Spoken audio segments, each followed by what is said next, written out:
मित्रांनो, आज मी तुमच्यासाठी एक छानशी बोधकथा घेऊन आलेलो आहे. ती अकबर बिरबलची आहे.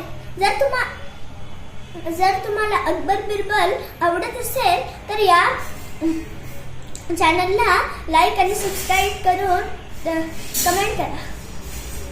तर गोष्ट आहे की एकदा अकबर आणि बिरबलची चर्चा चालू असते की लोक पैशासाठी काय काय करतात वगैरे. आपल्या जीवावर ताण देऊ शकतात, परंतु पैशासाठी खूप काही करू शकतात.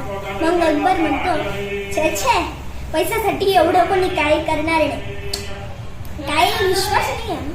तर मग त्याच्यावर बिरबल म्हणतो, बरं आपण एक प्रतियोगिता आयोजित करूया.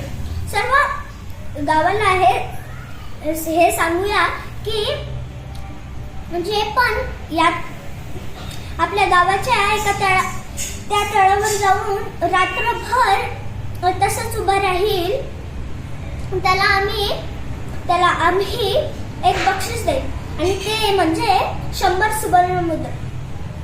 तर मग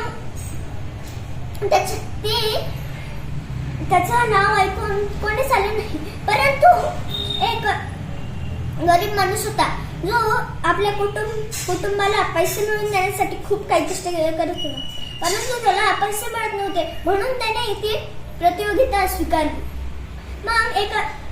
मग तो रात्री त्या तळामध्ये गेला.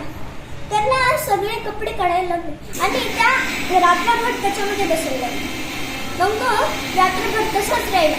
त्याला काही ऊर्जा मिळाली नाही आणि त्या तळाचं पाणी खूप थंड होतं आणि त्याला कष्ट व्हायला लागले, परंतु तो आपल्या कुटुंबासाठी एवढं करू शकतो. मग सकाळ झाली. ते दोघंही त्याच्या जवळ 2 शिपाई होते. ते 2 शिपाई त्याला अकबरकडे घेऊन गेले. अकबर बादशाह म्हणाले, आता हे कसं काय बरे, हा तरी एवढं काही करू शकत नाही.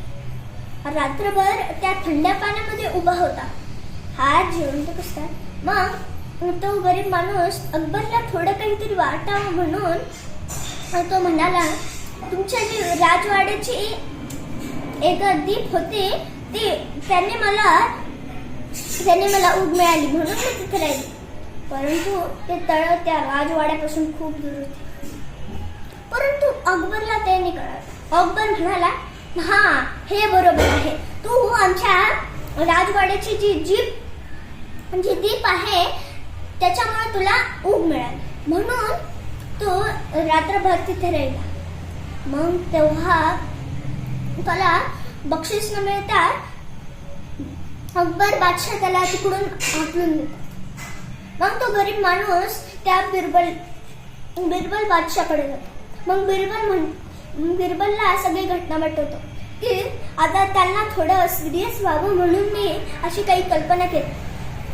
मग बिरबल म्हणे, बरं तू उद्यापर्यंत जरा सबर बघ मी काय करतो. मग दुसरा दिवस उघडला आणि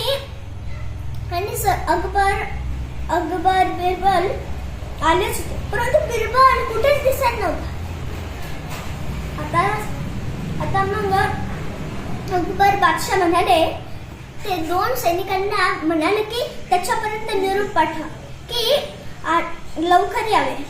मग ते 2 शिपाई बिरबल बादशाहकडे जातात, परंतु तो बिरबल बादशाह म्हणतात की मी खिचडी पकवत आहे, तुम्ही माझी खिचडी पकल्यावर मी लगेच येतो. मग झाले, पण आता खूप वेळ झाला, बिरबल आलाच नाही.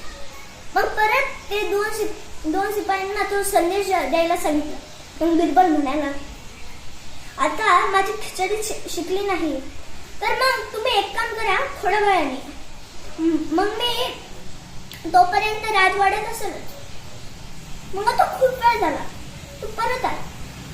ते 2 सैनिक परत आले आणि बिरबल म्हणाला, अजून खिचडी पकली नाही, म्हणून तुम्ही कृपया थोड्या वेळानंतर या. मग आता खूप वेळ झाला. मग अकबर बादशाह तिकडे आले. बिरबलाच्या घरी आल्यावर त्यांनी पाहिलं की एक खंडा होता त्याच्यामध्ये खूप सारा भात होता आणि तो वरती लटकवलेला होता आणि खाली खाली एकदम आग लागलेली होती. तर आता तुम्हीच सांगा, एवढा मोठा एवढा उंचीकडे तो एक म्हाट होता. तर मग खाली एक आग लावलेली, तर त्याच्यापर्यंत उत्कष्ट प्रश्न. मग तेवढ्यात अकबर बादशाह म्हणतात, हो बिरबल, तुम्ही आमच्याकडे खूप चतुर समजतात, तर तुम्हाला हे कसं काय माहित नाही की जर खाली आग लावली तर वरती कसं काय पोचणार, आणि तो म्हाट तुम्ही सगळ्यात वरती ठेवलाय आणि खाली आग लावली. मग बिरबल म्हणाला, असं कसं काय नाही पोचणार. मग काल जो गरीब माणूस त्या काळामध्ये उभा होता त्याला आपल्या राजवाड्याची इतकं दूर जी दीप होती त्याची ऊब कसं काय लागली. तो तरी तुम्हाला असं सांगत होता ना, तुम्ही जरा सिरियस व्हावं म्हणून. तुम्ही तर आश्चर्यचकित होत होता म्हणून त्याने काही तरी बोलला. आता परत जा आणि त्याचं बक्षीस होतं. मग अकबर बादशाह परत त्या गरीब माणसाला बोलवतात आणि त्याला 100 सुवर्ण मुद्रा देतात. धन्यवाद.